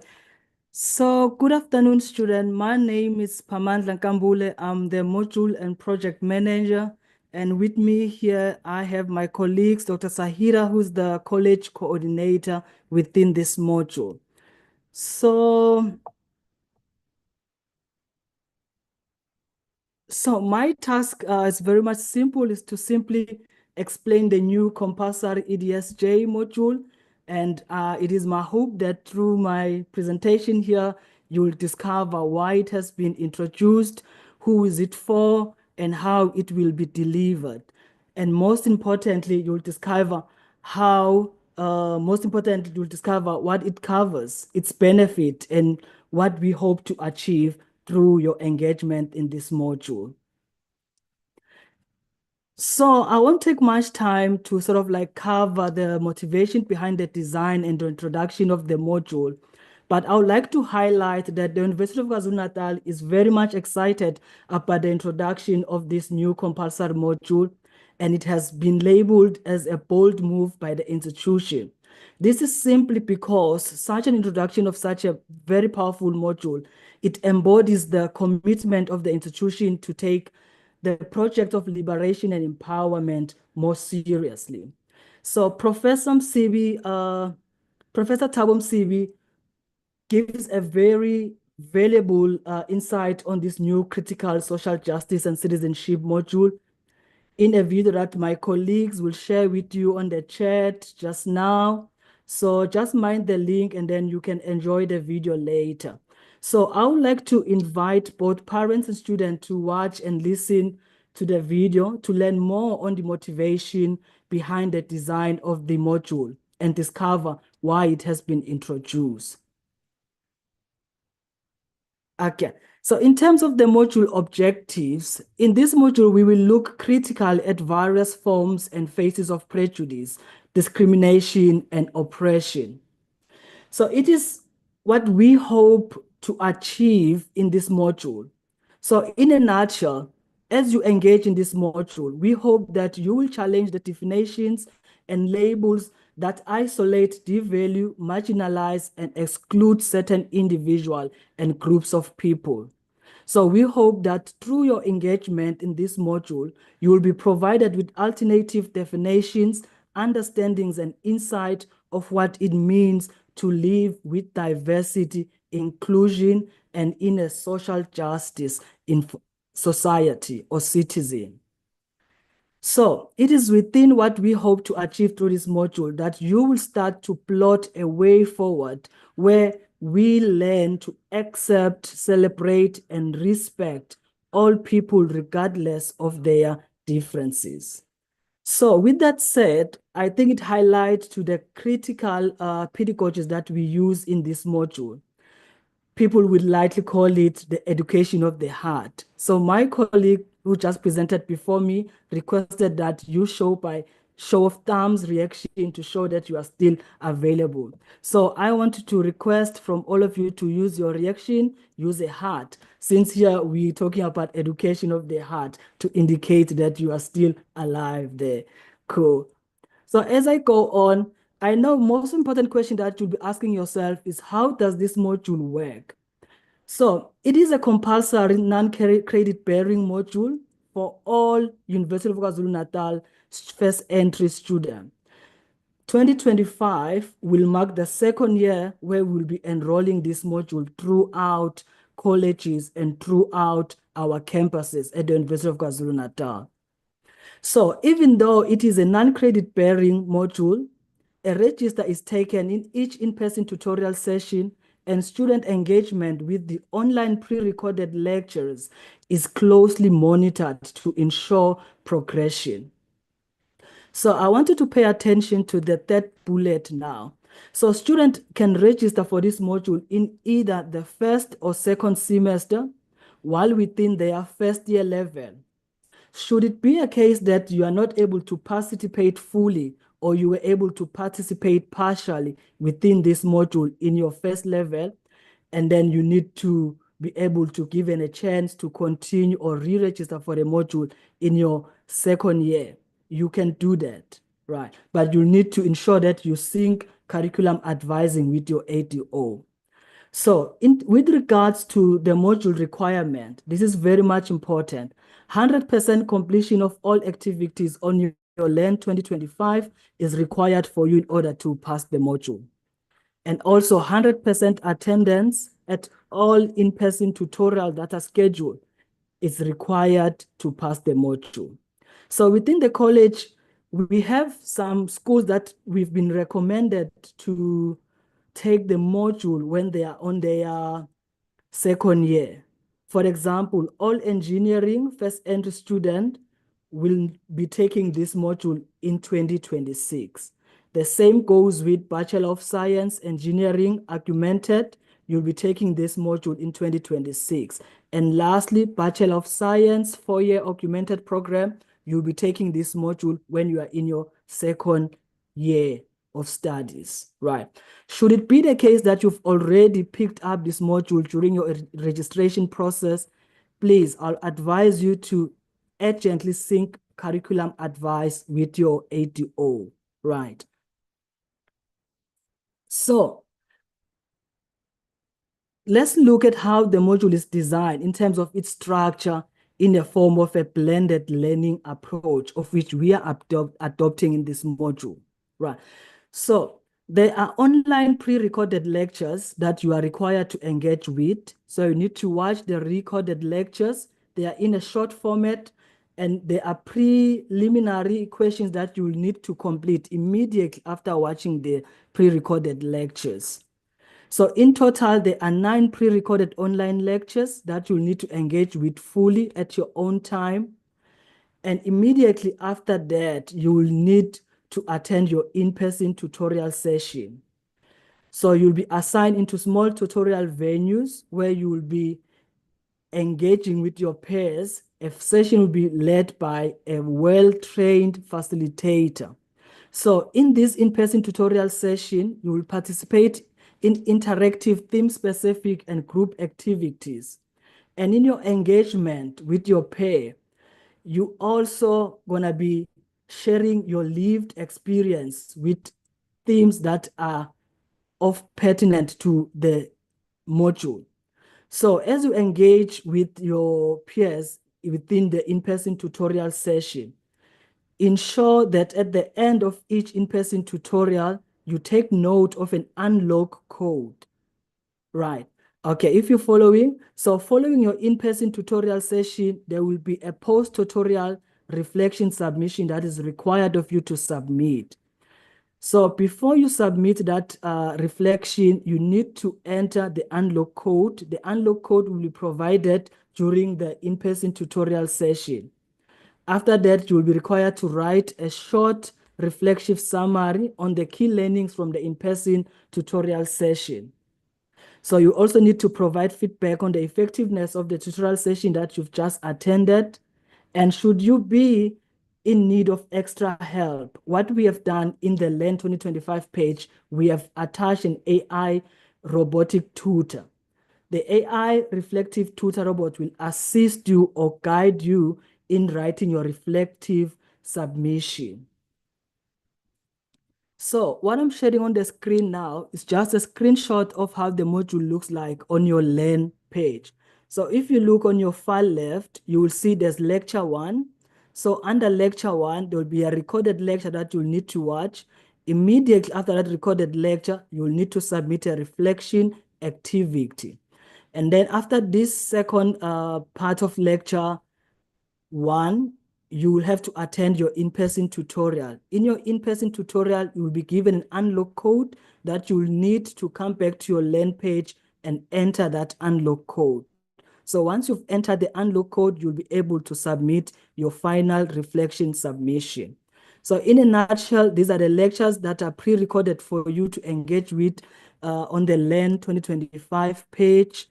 And what we've done also for you this year, we've added an additional lecture as an introduction lecture. So what you need to look out for as you've done your introduction, your registration process, you will receive an email from us inviting you to select a tutorial venue. In other words, to select a tutorial group, right? In those tutorial group that you select, there will be time slot, and those time slots, you need to double check your timetable to ensure that they align with your first semester 2025 timetable.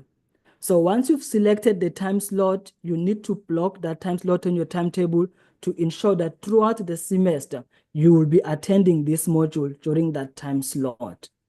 So thank you. On my screen, I'm also sharing the module support email address. Should you need assistance, these are the email address you should contact. And my colleagues on the chat will share more of the information with regards to this module. Thank you again, and welcome to Critical Social Justice module. Thank you, Sally. Thanks very much, Spot. Right, we're going to move on to our final issue that we want to discuss this afternoon. We've got 15 minutes to do that, which is what Ashwin asked for. So Ashwin Manival is going to talk about academic advice, which is very relevant for all of you doing your degrees. So Ashwin, over to you. Thank you, Sally. Am I audible? Yes, I can hear you and see you. You just need to make the slides big. Here we go. I made them big. Thank you. Perfect. Okay. Good day, students. I trust you all are well, and you're probably tired. You've had a lot of information thrown at you today.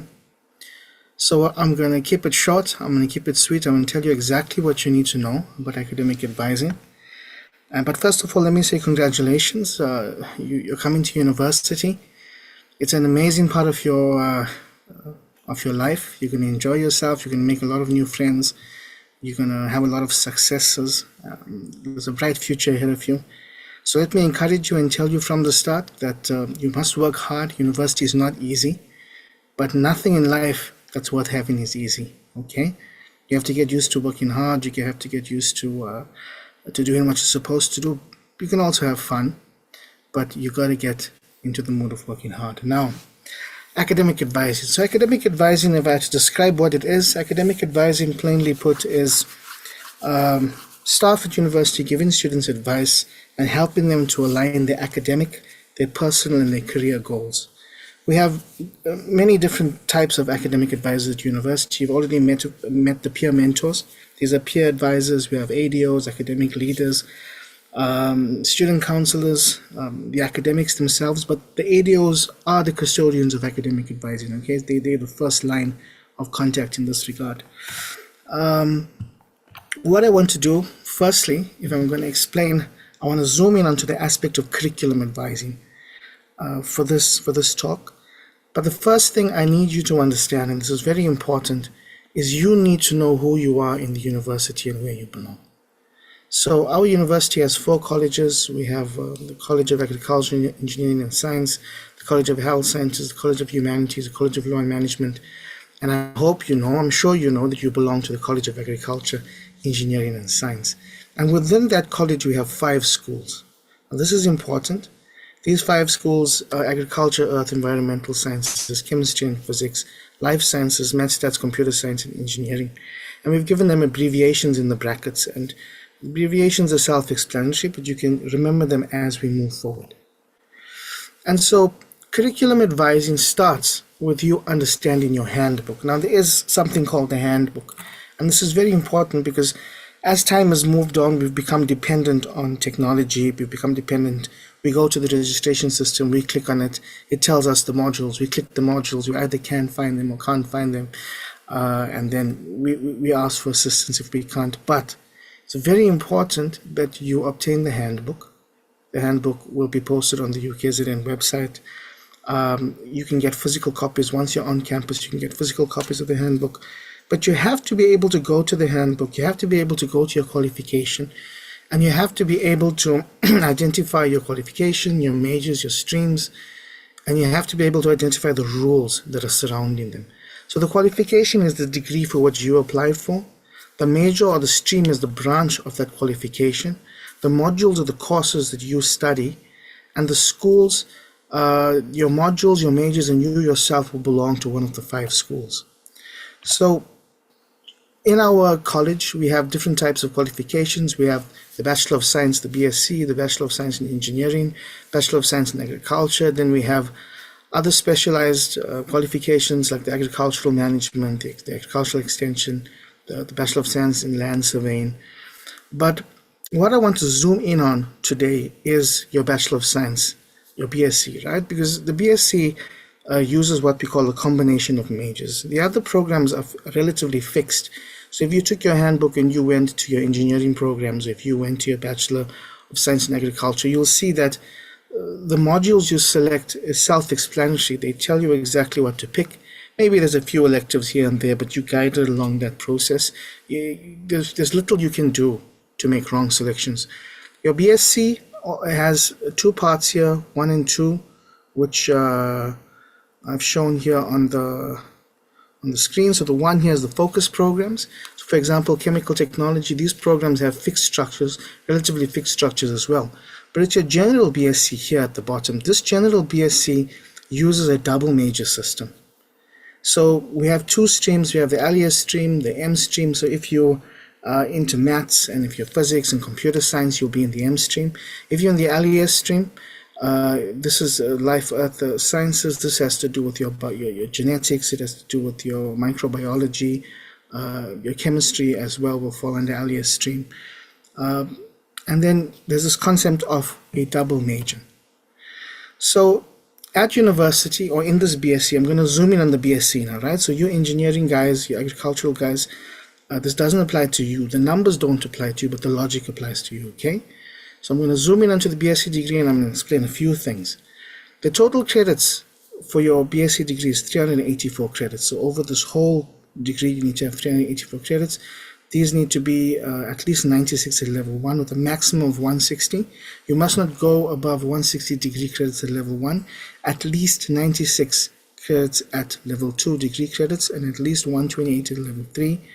Your elective modules must form part of the unspecified credits, and the maximum out of college module credits that you can take is 32 credits.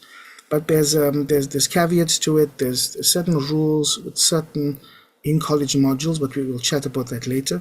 Students must pass and obtain credits for Zulu. Now, this is very important, Zulu 101. Every student at UKZN must pass the Zulu 101 module, right? You can be exempted for it. And the grounds on which you can be exempted for it is if you've done Zulu at school, you've passed it as the first language, and you're highly competent in it, you can go to the language department and you can get an exemption. And if Zulu is your home language, if it's your home language and you're strong and competent in it, you can go to the language department. You can get an exemption for Zulu, which means you don't have to do Zulu. But be aware, just because you may get the exemption and you may be exempt from doing the Zulu 101, you still have to pick another module to take Zulu's place in terms of credits. So you're not exempt from doing the credits. You still have to find a replacement. And the overall structure, so we have different ways you can structure it. You can have 160 at level 1, 96 credits at level 2, 128 level 3. You have 144, 112, 128. or you can go 128 to 128 to 128. So you can see that this would be the credit spread over the 3 years for the BSc. Now this slide is important because what the slide is showing you is that what I've done is I've taken every discipline, every possible major that's in your handbook, I put it on the screen, and I've aligned it with a school. So for example, applied mathematics is in the School of Maths, that's computer science. Chemistry is in the School of Chemistry and Physics. Economics is in the College of Law and Management, that's outside. Psychology is in, I have CHUM here, which is the College of Humanities. So you're able to now align a discipline with a school. This is important because I'm going to show you later that there is a place you can go for virtual curriculum advising. You'll go to a web page, the web page will give you links, and the links will have schools, and you click the link and then you go to a Zoom meeting, you meet an academic, you ask them questions and they give you advice, right? An academic or an ADO. But you need to be able to know which school aligns with which discipline or which major, and this slide helps you with that. So I was supposed to go through a process of helping you figure out with your handbook how to select modules. I'll go through it really quickly. Basically, what you want to do is find out what your qualification is. You have to find it in the handbook. You have to look up the modules in the handbook, figure out which semester the modules belong to, add up the credits to achieve normal credit load. I'll explain that now. Figure out which elective to take. Make sure that there are no timetable clashes. Lots of you are asking about timetables, and making sure you've considered Zulu. If you do all of these things, you will arrive at your curriculum. Now, let me explain something. There are staff that are assigned to help you with curriculum advising, and they will help you with this. But you as a student, it is your responsibility to understand your curriculum. There should be no student who's in a position who just takes advice blindly and just does it. Even if somebody gives you advice, you sit with that handbook, you understand the advice, you take the final responsibility for registering your modules, okay? And you must take that responsibility seriously. So let's take, for example, a chemistry, biochemistry double major combination on the PMB campus. What I would do is I would go for year one, I would look at the modules for PMB, and I would write them all out. So these are the modules that each one of these majors require me to do. So I've written them out. The next thing I would do is I would go to each module. These are the module descriptions. You'd find the module in the handbook. And this here, this P means Maritzburg, that W means Westville, this 2 means second semester. So for example, this is Comp 106, and this 16 at the end means 16 credits. So this tells you the credits, this tells you the campus, that tells you the semester. So you're able to find on Pietermaritzburg according to these modules that came from this field here. You're able to figure out Biology 101, Chem 110, Math 150, Physics 131 goes in the first semester. In the second semester, you have the Chem 120, Stats 130, Maths 143. This is simple at this point. Now you'll see all of these credits will add up to 64. 64 credits is the normal credit load for the BSc. That's normal credit load, right? 48 credits. Now what you have to do is find another 16 credit module to take its place. Normally that would be the Zulu 101 for the student who's not competent in Zulu. If you are competent in Zulu, you have to find some other module to fill this place, right? Have a list of possible electives here. But before I do that, there is a link here, and now this link, this PowerPoint will be uploaded to the orientation page. When you open it up, you click the link, it'll take you to a video that will show you the timetables. It'll show you how to work out your timetable. In fact, on the orientation page right now, there's a link on timetables. If you type in UKZN AES Orientation, you'll come to the 2025 orientation page. There's a link to timetables. Click that link, watch the video. The video will help you to figure out your timetable, right? Lots of you are asking that question. This is the orientation page here. You can take a quick snapshot, or you can write it down, or you can remember to just Google UKZN AES Orientation. And so that is how you would come to the arrival of your modules, right? Taking the Zulu into account. You'd also have to take timetable blocks. So what you do is, after you've done this, look at your timetables, figure out what the timetable blocks are, make sure there are no clashes. No student at UKZN is allowed to take modules that clash on the timetable. If they clash, you cannot take them together. You have to do one now and then do one next year if you have to, or change something, okay? And so these are the list of common electives that you can choose. Remember that some modules, you can't take all modules in all circumstances. There's some special circumstances, right, where you cannot take one of these circumstances. For example, let's just say you've passed Comp 106 and you have to take another module and you decide, I want to do Comp 100. You must be aware that, for example, in this module's description, it says credit cannot be obtained for both Comp 106 and Comp 100. You must never be caught in a position where you come to the end of your degree and then you realize, oh my word, I've done 2 modules where I'm not allowed to do them. So your job, whenever you pick in a module, is to go through the module description and read it and find out if any of the modules you've already done, if they clash in terms of not being able to do them together. Okay, so you must be aware of modules where you cannot obtain credits if you've done something previously. BSc augmented students. For this year, there was a question, they asked which modules do we do for this year. You just need to know that you do Biology 195, Chem 195, Math 195, and Physics 195. BSc augmented is a program where the first year is split over 2 years, so the degree is a span of 4 years, not 3 years. And the 195 modules have equivalents in the mainstream. For example, Biology 195 has the Biology 101 equivalent. Chem 195 has the Chem 110. Your Physics 195 and your Math 195, these are interpreted in terms of what you're doing.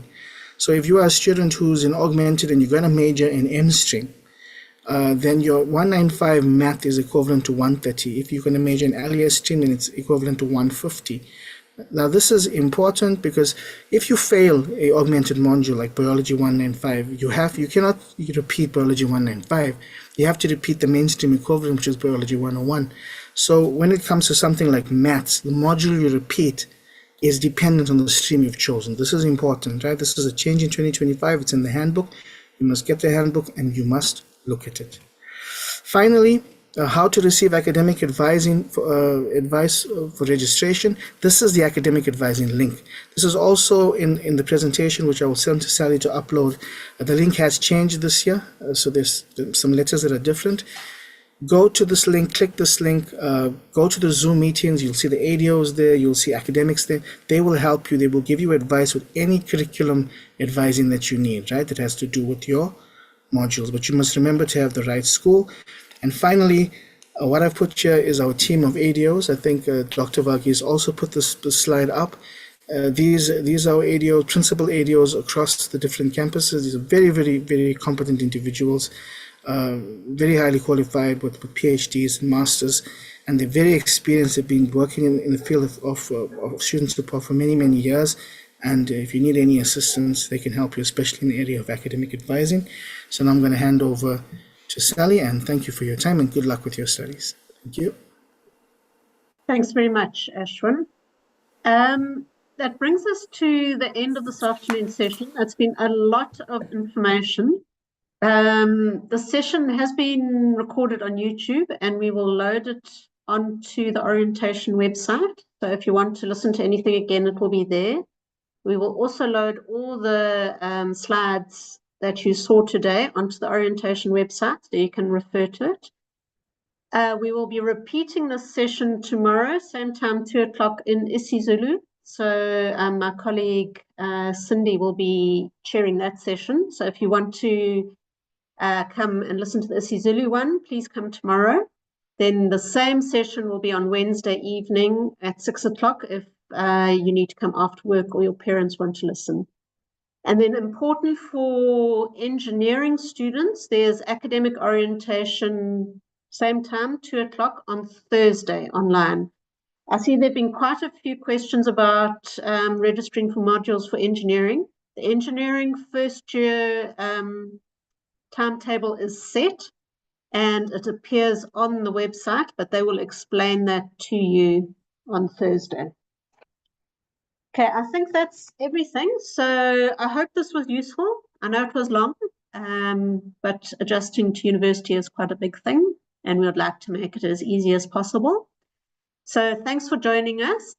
The first year meet and greet is on Saturday, the 22nd of February, so in a couple of weeks' time. And the invitation will be sent to you individually next week. So don't worry if you haven't seen it yet. It hasn't gone out yet. It will be going out next week. Okay, thank you, everyone. And we're going to leave it there. Bye-bye.